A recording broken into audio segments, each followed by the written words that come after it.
Bienvenidos y bienvenidas a una nueva sesión de los Cosmocaixa Live Talks, organizados precisamente por Cosmocaixa con la colaboración de la Asociación Catalana de Comunicación Científica.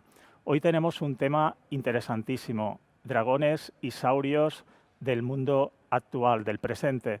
Y precisamente primero vamos a tener que ir al pasado, porque aquí, precisamente a mi derecha, tenemos el cráneo del Triceratops. El Triceratops fue un dinosaurio, de hecho el término dinosaurio se lo debemos a Richard Owen. Richard Owen fue un anatomista del siglo XIX que definió este término dinosaurio, que significa saurio terrible.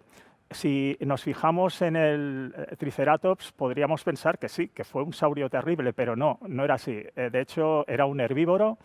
Y estos tres cuernos no nos deberían impresionar más que a sus depredadores que quisieron pues, atacarle. El Triceratops lo datamos en el Cretácico, a finales del Cretácico. De hecho, vivió relativamente poco tiempo, porque hace 66 millones de años un gran meteorito, un cuerpo de tipo asteroide, colisionó con la Tierra y provocó la quinta extinción. Este Triceratops en Norteamérica y muchos otros dinosaurios se extinguieron, pero gracias a esta extinción sobrevivieron unos pequeños animales de los que venimos nosotros, que son los mamíferos.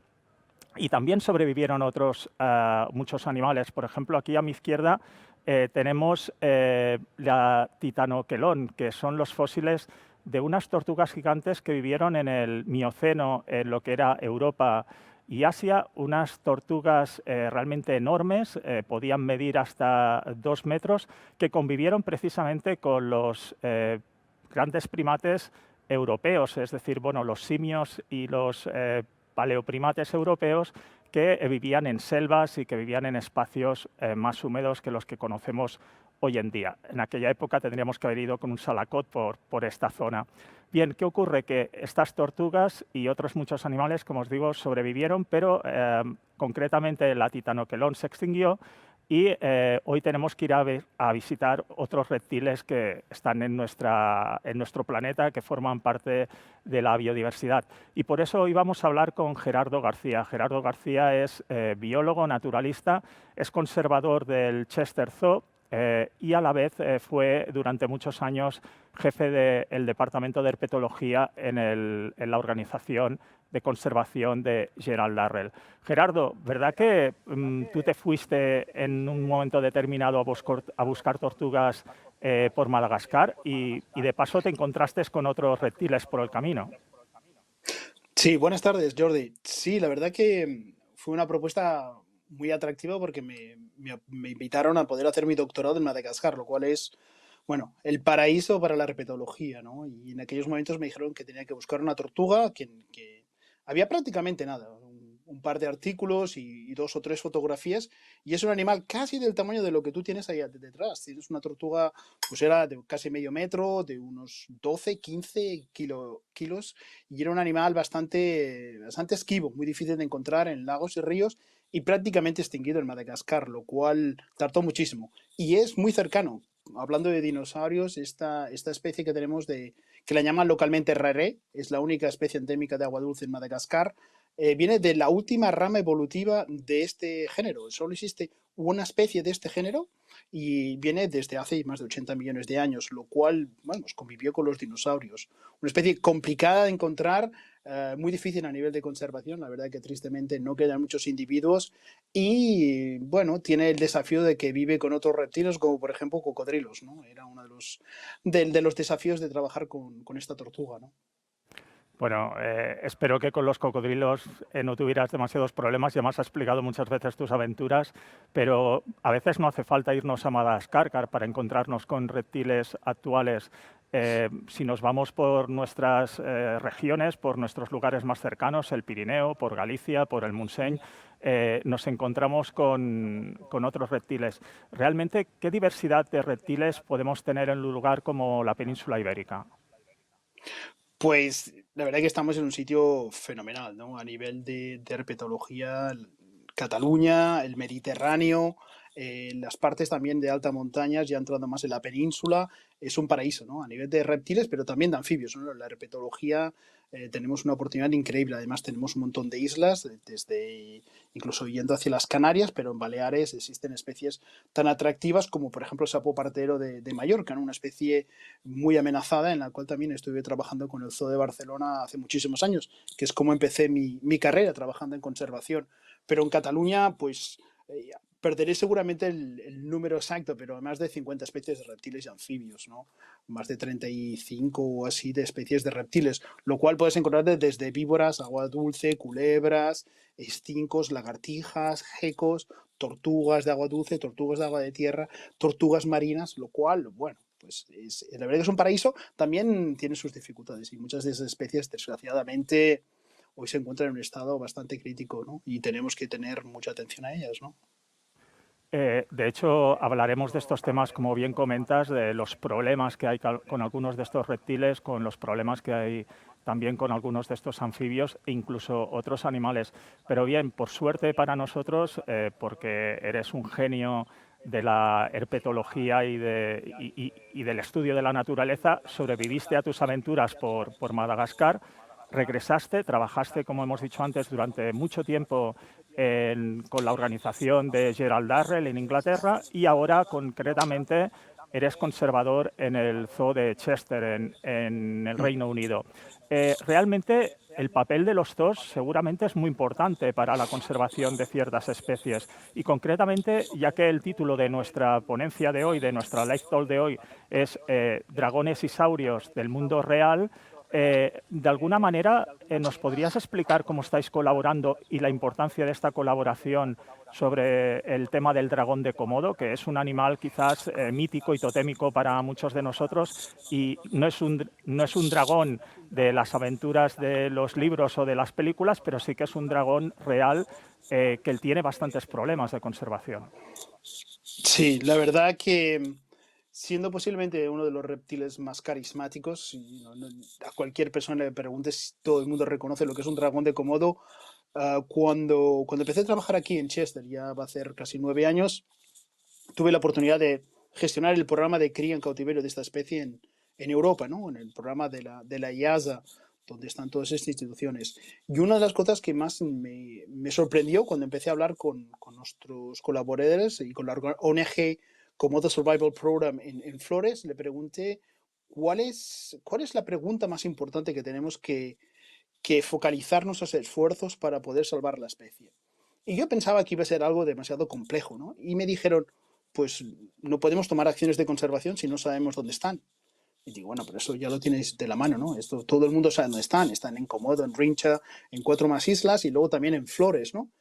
Y me dijeron, no, la verdad que no sabemos todavía la distribución completa del dragón de Komodo. Y para mí era una sorpresa, porque como un animal tan grande y un animal que está prácticamente en todos los documentales, en todos los libros de historia natural, en todos los museos, ¿cómo no sabemos todavía la distribución en el siglo XXI, ¿no? Y me dijeron, pues no. Y hay una isla, la isla de Flores, que posiblemente ha quedado un poco olvidada. Es un poco la hermanita fea de la distribución del dragón de Komodo. Una isla que, para daros una idea, hace más o menos el doble de la superficie de la provincia de Barcelona. Entonces, imaginaros el tamaño de la isla de Flores. No es precisamente una isla pequeñita, ¿no? Estamos hablando de 13.000 kilómetros cuadrados, más o menos. Y ahí en esa isla prácticamente no hay protección de esa especie. Se sabe muy bien en Komodo, que es muy pequeñito, ¿no? Y sabe de Rincha y las otras islas. Pero Flores queda la duda, se sabía algunos sitios. Y se ha necesitado pues 3, 4 años de hacer estudios de seguimiento con cámaras trampa alrededor de la isla de Flores para entender la distribución de la especie y ahora entender que, bueno, los dragones de Komodo de la isla de Flores, para daros una referencia, quedan tan pocos individuos como los gorilas de montaña, ¿no? Alrededor de 1.500 en la isla de Flores, lo cual también, para daros una referencia, por ejemplo, en Cataluña, pues es prácticamente el número de tritones del Montseny que quedan en las montañas, ¿no? Cuando hablamos de esos números, 1.500 o cientos de ellos, estamos hablando ya prácticamente en el borde de la extinción. Esos animales, seguramente las poblaciones están fragmentadas, seguramente no hay conexión entre ellas y empieza a haber un problema de, de, de problema genético, pero al mismo tiempo también falta de presa, falta de hábitat y seguramente habrá un problema de conflicto con el hombre. Y eso fue el primer choque, ¿no? A partir de ahí, pues el programa ha crecido muchísimo y los zoos tienen ahora un valor vital para la conservación de la especie. Desde el trabajo de conexión entre ex situ e in situ, entre los conocimientos que se intercambian sobre la especie, pero también una parte que hoy es vital, sobre todo con la crisis que estamos viviendo en todo el mundo, es la ayuda de fondos para mantener estas organizaciones. Mantener la conservación no es un trabajo de un día, no es un trabajo de la moda. Hay que trabajar y mantener esos fondos de forma continua de todo el tiempo. Y estamos hablando ahora que prácticamente los fondos a nivel de financiación económica requieren toda la base de los zoos. Sin los zoológicos hoy en día, el programa de conservación del dragón de Komodo seguramente colapsaría, lo cual me sorprendió muchísimo. Y aparte de ello, la especie tiene un montón de enigmas que todavía tenemos que buscar, ¿no? Muy bien, pues regresamos a los dragones y saurios del mundo real. Nos has hablado del proyecto del dragón de Komodo, pero, por ejemplo, antes que hablábamos de qué tipo de reptiles tenemos cerca nuestro, hay un tipo de dragón. Bueno, de hecho, los dragones están muy vinculados al folclore de nuestras latitudes, ¿no? El mismo drac de Sant Jordi, ¿no? El dragón de Sant Jordi, etcétera. Pero sí que es cierto que tenemos, de hecho, en catalán se les llama dracs, El pero drag. tenemos también el término salamanquesas, de gecos, pero tenemos estos pequeños reptiles, estas salamanquesas, estos gecos, que muchas veces la gente encuentra en casa y muchas veces me he encontrado con esos comentarios de, ostras, lo he matado porque me daba asco, porque me daba miedo, y realmente estamos haciendo un daño, supongo que terrible, porque son animales muy beneficiosos para la biodiversidad. Bueno, para empezar no tenemos que ir matando animales, ¿no? Pero concretamente los gecos, como otros muchos animales, tienen un papel importantísimo, ¿no?, en el equilibrio de la biodiversidad. Sí, posiblemente tendremos que buscar un poco el origen de todo ello, pues en los tiempos medievales o muchísimo antes, ¿no? Todo lo que no pudiera tener una explicación un poco racional y clara, pues inmediatamente entraba dentro de esa caja de lo mágico, lo misterioso, lo peligroso, y ante esa duda, pues lo mejor era exterminarlo y siempre había esa mitología, ¿no? Seguramente de ahí viene un poco. Y si describimos un poco, pues el gecko, la tarentola o cualquier tipo de animal nocturno, primero es un animal nocturno, lo cual siempre describe un poco de misterio y de incertidumbre. Es un animal silencioso, ¿no? No lo vemos cuando llega, no lo escuchamos. Cuando te das cuenta lo tienes encima de la pared, lo tienes debajo de la luz.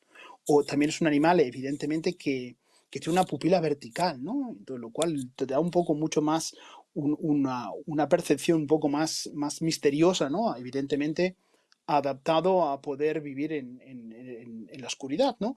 Y luego además tiene un animal que puede moverse a través de un cristal, ¿no? Tiene esa adaptación increíble de las lamelas en los dedos que le permite subir por el cristal, lo cual le pones todo eso conjuntamente y aparece cuando abres tú un armario o cuando menos te lo esperas, pues te puedes imaginar que ha tenido esa mala fama, que sin embargo es lo mejor que te puedes encontrar en tu armario, porque seguro que lo que va a hacer es limpiarte todas las polillas y cualquier otro insecto que pueda entrar en la casa y pueda afectar tu ropa. Es una lástima, pero es una cosa que tenemos que conectar muchísimo más.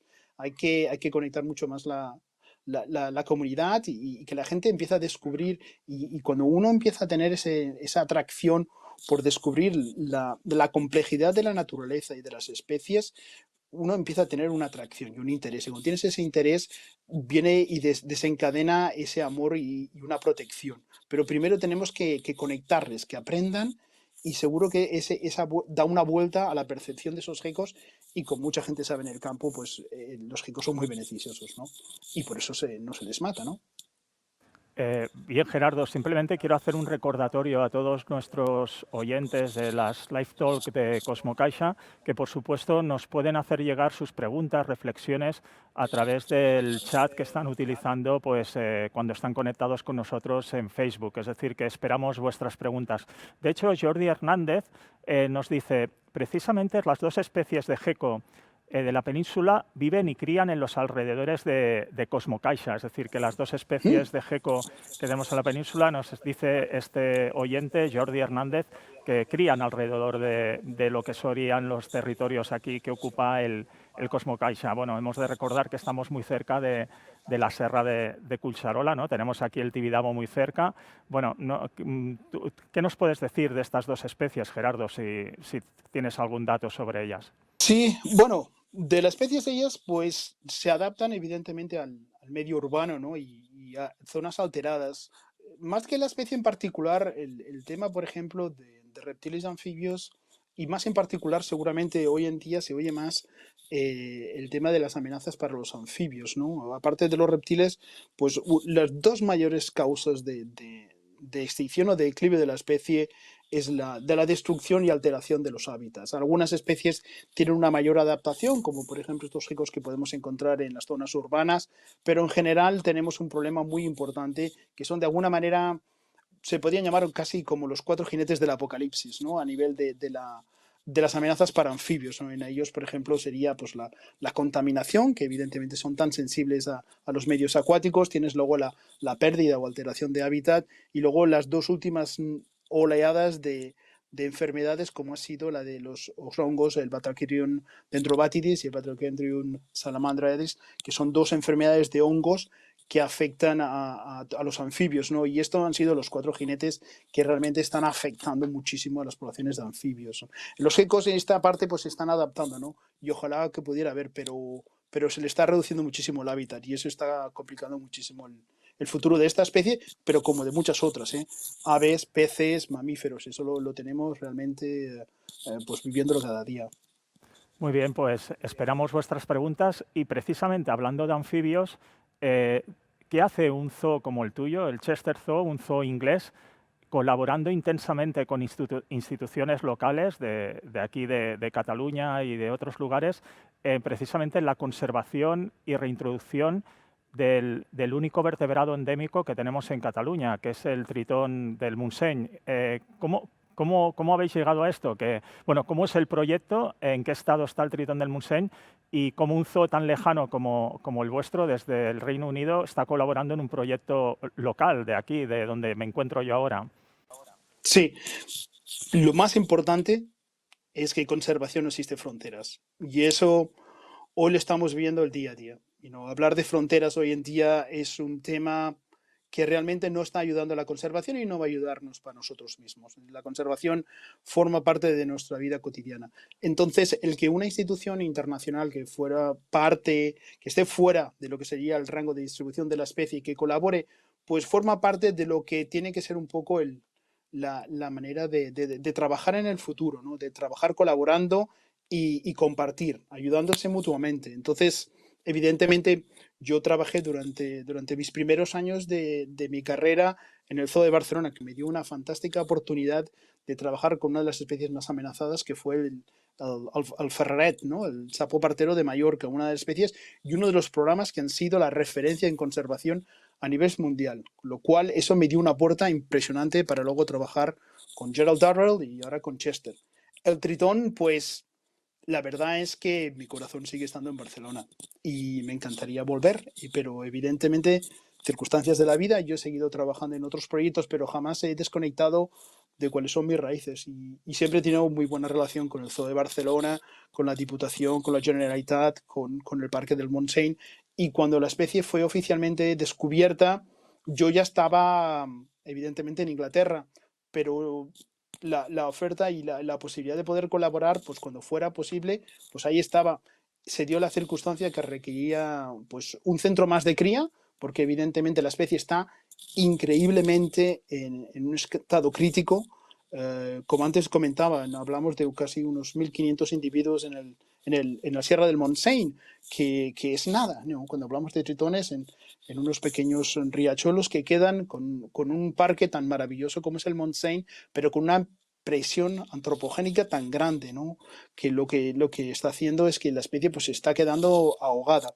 Los esfuerzos que están haciendo todas las organizaciones con el tritón es de nuevo ejemplar, ¿no?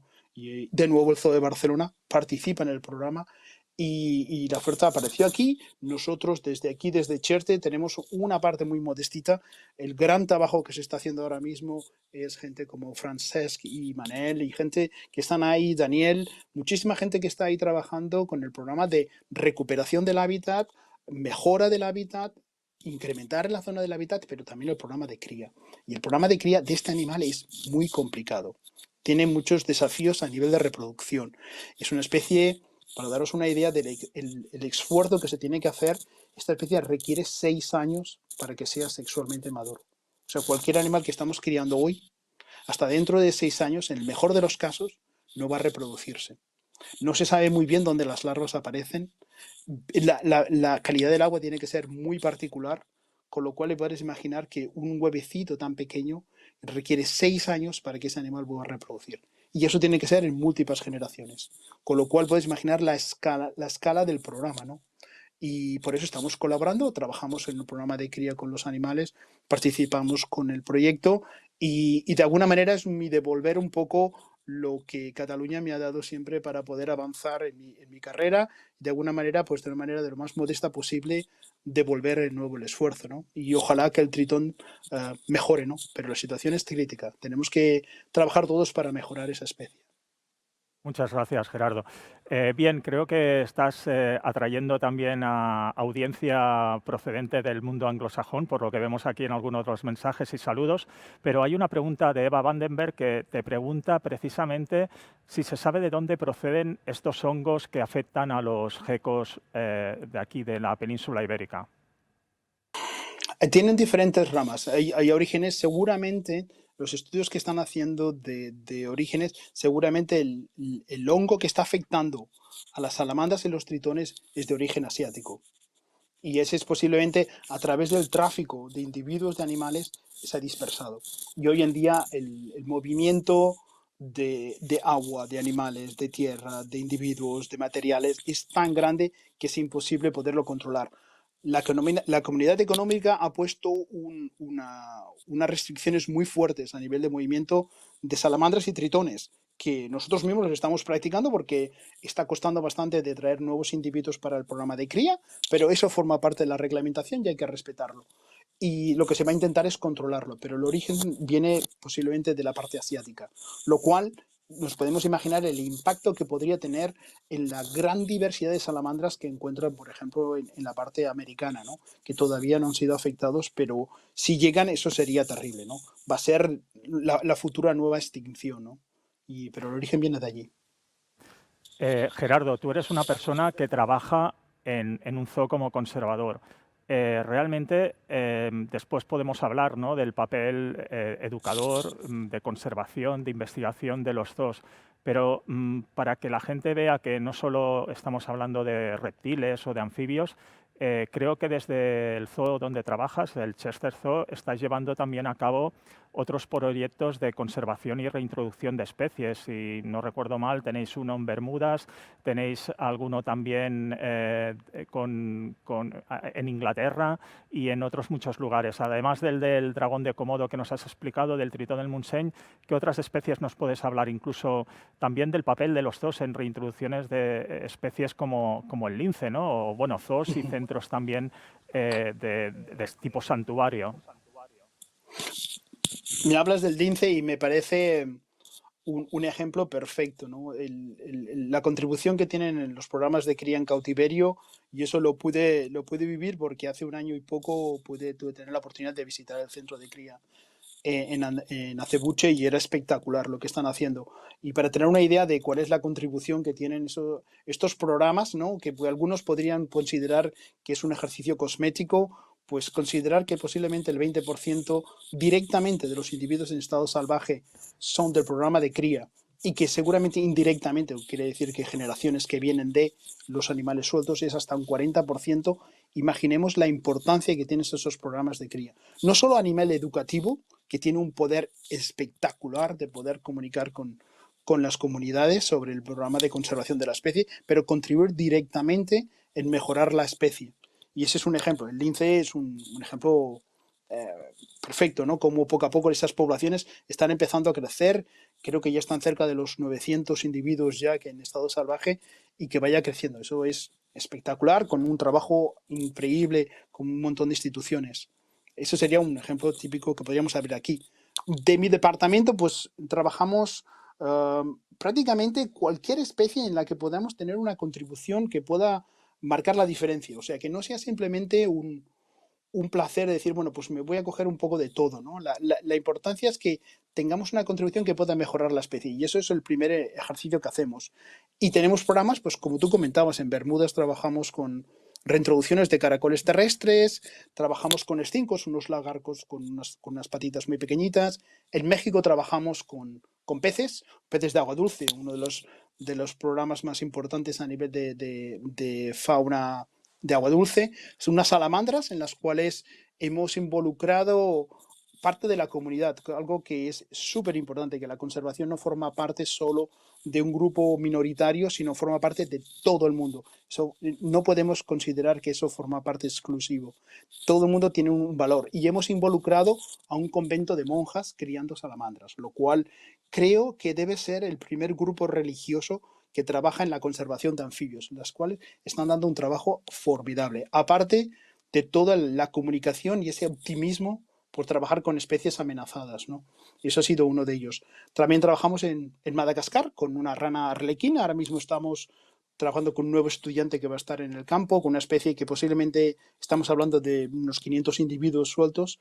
Y luego también una rana dorada, muy pequeñita, la Golden Mantella, que es muy pequeñita, trabajando también con comunidades, pero todo lo que estamos haciendo con ellos se trata de encontrar las amenazas y luego encontrar las soluciones. Y por suerte, por desgracia, digamos que por desgracia, estamos siempre involucrados. El hombre forma prácticamente parte de este problema. Y entonces lo que se trata es encontrar las soluciones con él. No se trata de excluir el hombre, lo que se trata es de involucrar por las soluciones. Y de eso trabajamos con comunidades, trabajamos con diferentes instituciones, investigadores, educadores, todo tipo de partes y componentes de la sociedad que van a poder ayudar y van a poder mejorar el estado de la población, ¿no? Evidentemente flores, en Komodo también, trabajamos ahora un nuevo proyecto con un sapo que vive en las cascadas en la isla de Java y es otra de las nuevas especies, pero prácticamente todo y también en nuestras especies que tenemos aquí en Inglaterra, ¿no? Tenemos un programa de reintroducción de mariposas, aquí muy cerca, prácticamente a 20 minutos de aquí, también de lagartijas en las dunas, lo cual tampoco hay que ir hacia el otro lado del mundo para salvar especies. Desgraciadamente tenemos un buen montón aquí en Inglaterra también. Gerardo, nos pasaríamos horas escuchándote. Precisamente ya lo hacía cuando estudiábamos juntos en el mismo instituto, de ahí nos conocemos y después hemos tenido caminos que han convergido. Pero de hecho, una de las personas que estudió con nosotros es Estela Rodríguez y veo que ha contactado con nosotros y nos pregunta, os voy a preguntar por el ámbito de la difusión de la ciencia a través de ámbitos educativos de primaria y para eso os pregunto de programas donde estéis trabajando para alentar a niños y niñas de primaria que están interesados en la observación de la naturaleza, de la fauna, etcétera. ¿Qué estáis haciendo desde el propio zoo o desde otros zoos? ¿Qué se está haciendo para alentar precisamente a esos niños de primaria e incluso de secundaria, que ya no serían tan niños, ¿no? Para que tomen conciencia, ¿no? de precisamente la biodiversidad, el futuro del planeta, etcétera? Pues existe, ese sería uno de los grandes componentes que tiene los parques zoológicos y acuarios. Es la parte educativa, la conexión que hay entre las comunidades y la vida salvaje. Y existen unos programas ahora buenísimos. Si queréis, luego os puedo pasar un vínculo, pero la Asociación Mundial de Zoológicos y Acuarios, la WASA, recientemente, creo que no hace ni un mes, ha publicado el plan estratégico de educación para las especies, ¿no? Y sobre todo para las organizaciones como los zoos y acuarios. Ahí existe todo tipo de actividades, desde parte de los currículums para las escuelas. Ahora mismo, debido al COVID, evidentemente, hay muchísimas cursos, presentaciones, clases que se hacen impartidas directamente online y pueden participar y pueden ver lo que está pasando utilizando los recursos que hay en el zoo y las especies que trabajamos en el campo. La creatividad que tenemos y la tecnología que hoy estamos utilizando, evidentemente los zoos no se han quedado atrás y están haciendo cosas maravillosas. Mi sugerencia sería ponte en contacto con cualquier departamento de educación, encantado de ponerte con el nuestro, pero hay muchísimos, el Zoo de Barcelona está haciendo muchísimo también, cada vez hay muchos más parte de los programas educativos que están conectados a hacer actividades en particular dentro de los zoos. Y eso es una conexión muy fuerte. La experiencia de trabajar con especies y trabajar con estos programas tiene un valor muy, muy fuerte, ¿no? Existe y están ahí y están continuamente en progreso, ¿no?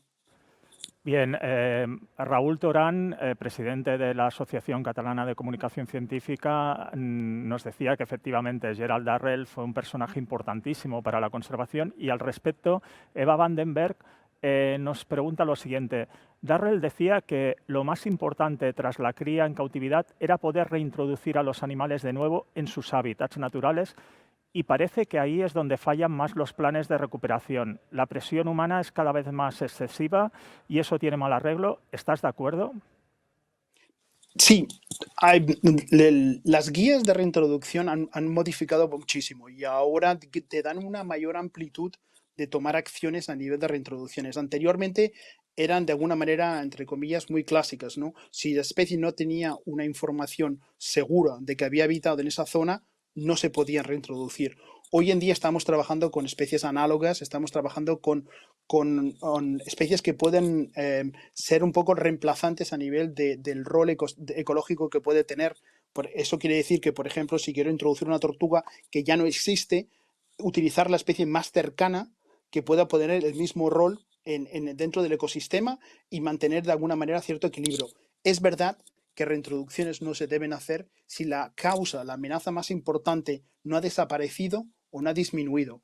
Con lo cual los programas se hacen difíciles, pero hay una solución para ello, que es no simplemente sentarse y esperar que las soluciones aparezcan, sino que tenemos que ser parte de ese trabajo. Y falta ese compromiso que todo el mundo tiene que participar en que esa situación mejore. Evidentemente las reintroducciones requieren un trabajo muchísimo en trastienda, ¿no? A nivel de rehabilitar el hábitat, como hablaba antes del tritón, ¿no? No se trata simplemente de criar las larvas y soltarlas. Tiene que tener una mejora del bosque, tiene una mejora de la calidad del agua, tiene que tener una mejora de la extracción. Todo eso tarda muchísimos años y eso realmente también tiene unos recursos económicos muy importantes. Con lo cual, la complejidad de una reintroducción tiene que pasar muchísimas etapas. No ya sin comentar, por ejemplo, la parte de control veterinario, de no introducir ningún patógeno o cualquier otro riesgo, ¿no? La reintroducción simplemente cuando se ve un poco en el escaparate es la última gota, pero ha habido un trabajo fenomenal durante años detrás de todo ello, ¿no?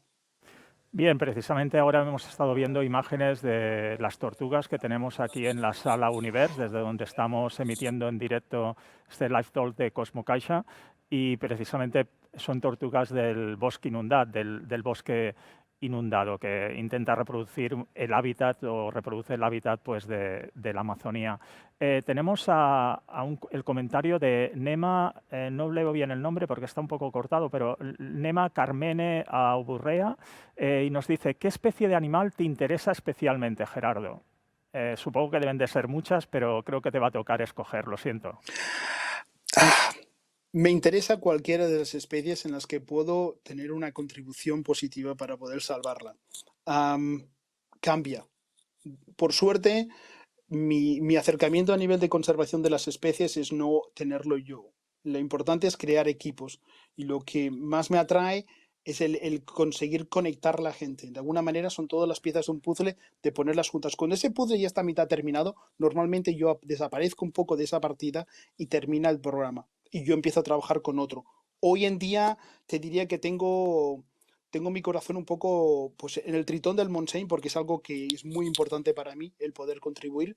Hay un gecko, que hablábamos de geckos hoy, hay un gecko que vive en las ruinas de Perú que realmente tengo muchísimas ganas de trabajar con ellos y estamos ahora trabajando, perfilando un poco las posibilidades de colaborar. Existe también este sapo que se llama un sapo muy pequeñito que vive en las cascadas, en un agua fría que te puedes morir ahí, en la isla de Java, y es un programa que ahora vamos a hacer el primer plan de conservación en la isla de Indonesia. Es el primer anfibio protegido por el gobierno de Indonesia. Y para mí es súper importante que podamos avanzar y colaborar, ¿no? Y crear nuevas gentes. Te podría pasar la noche contando la rana arlequín de Madagascar, la cual llevo, pues no sé si ya llevaré 10 años o más deseando poder trabajar. Ver la rana Mountain Chicken en Montserrat, que vuelvo otra vez a las Antillas francesas. Los dragones de Komodo que puedan conectarse de nuevo. Unos peces que se llaman Paros formenus, que viven en Malasia, en las zonas inundadas, donde ahora posiblemente quisiéramos conectar con las zonas de explotación de aceite de palma sostenible, ¿no? Todo lo es interconectar. Así que tengo varias especies así, un poco jugando en el aire, ¿no? En estos momentos.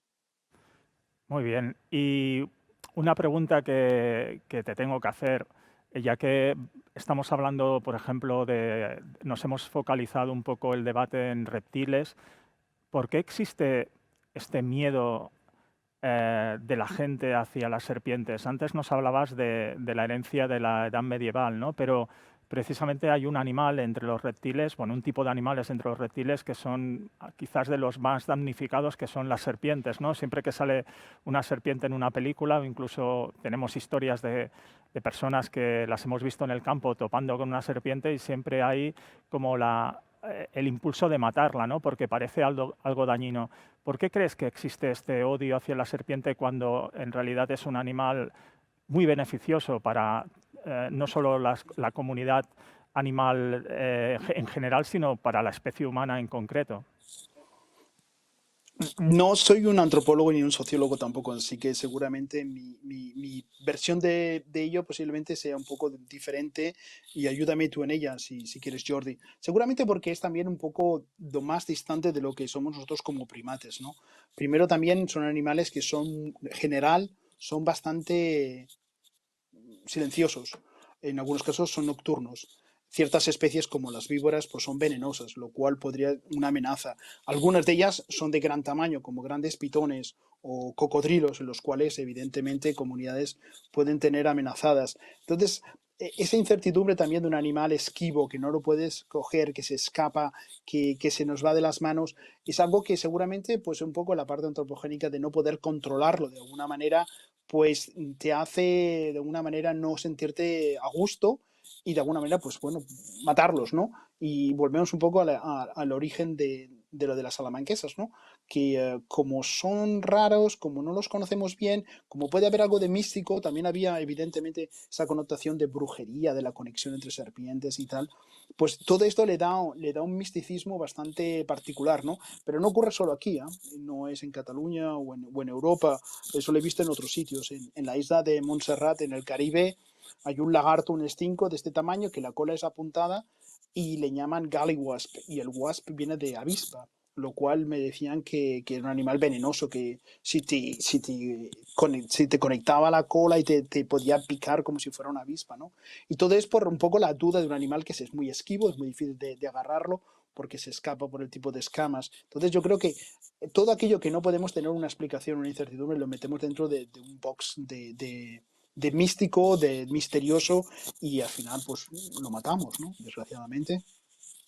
Bien, a Sonia Garcinuño precisamente recupera un poco lo que hemos hablado al principio de la idea de lo de las salamanquesas, etcétera, pero nos pregunta en concreto, y yo te lo ampliaré con la pregunta con la que ya iríamos cerrando este live talk, ¿no? Nos dice, ¿cómo nos ayudan las serpientes, las salamanquesas y otros reptiles a los humanos? Y de alguna manera, si nos ayudan, y yo creo que sí nos ayudan, y a ver cuál es tu opinión, ¿cuál es la definición de un buen zoo que podría ayudar precisamente a la conservación y a la recuperación de estos seres vivos? Uh -huh.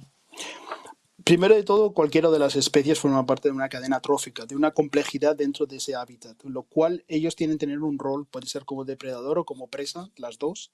En el caso de las lagartos, lagartijas, las salamanquesas, se alimentan de invertebrados la mayor parte de los casos. Un generalismo un poco grande, pero en mayor parte se encargan de ellos, lo cual quiere decir que pueden controlar plagas excesivas de invertebrados, lo cual siempre nos ayuda, sobre todo si estamos pensando en la parte más económica de la comercialización de frutas, de cereales, etcétera. Entonces estos animales pues se encargan de controlar los niveles elevados de invertebrados.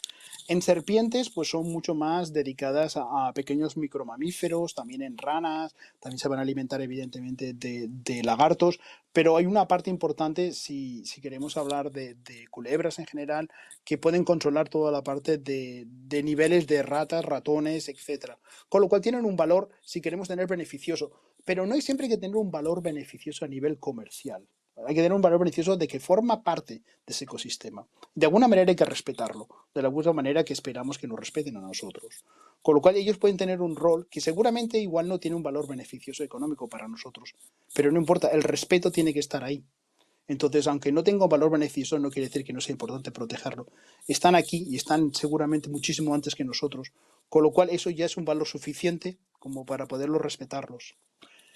Y volviendo a tu pregunta de cuál sería el tipo de zoológico, un perfil de zoológico ideal, pues tiene que tener varios componentes. Tiene que tener un componente de investigación, tiene que tener un componente de educación, un componente de programa de cría en continuidad y un programa también de involucración, involucrarse en el programa de protección de las especies.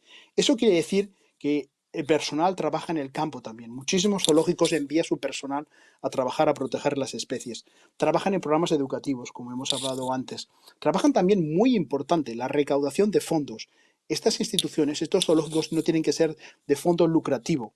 Esos fondos que reciben a través de las entradas, de las ventas, de las cafeterías, de las tiendas, tiene que ser algo que va de nuevo involucrado y proyectado a la protección de esas especies. Y evidentemente, una de las características más importantes en zoológicos es el programa de cría de especies. Eso es un perfil muy particular en zoos y tienen que continuar trabajando y mejorándolo, porque todavía nos queda muchísimo por aprender. Y luego la comunicación, la parte de comunicar, conectar con el valor y la importancia de la vida salvaje, eso es vital. Si no hacemos eso, nadie lo va a hacer. Y esa composición de esos ingredientes es lo que hace un fantástico zoo. Pues Gerardo, muchísimas gracias. Ha sido un verdadero lujo, un verdadero privilegio contar contigo, Gerardo García, y también un privilegio haber emitido en directo desde esta sala Univers del Cosmocaixa, pues acompañado del Triceratops y acompañado de las Titanoquelón, las tortugas extintas del Mioceno. Y comentaros que la siguiente charla, la siguiente live talk de Cosmocaixa, Una ventana a la ciencia, va a ser el 18 de noviembre y va a hablar de biomimética, el arte de inspirarse en la naturaleza para hacer ciencia, con Judith Wash y Valentina Raffio. Os recuerdo estos live talks que podéis seguir por Facebook, organizados por Cosmocaixa con la colaboración de la Asociación Catalana de Comunicación Científica. Muchas gracias, Gerardo, y muchas gracias a toda nuestra audiencia y por vuestras preguntas tan interesantes. Hasta la próxima. Un placer. Hasta Un pronto. placer. Muchísimas gracias. Hasta pronto.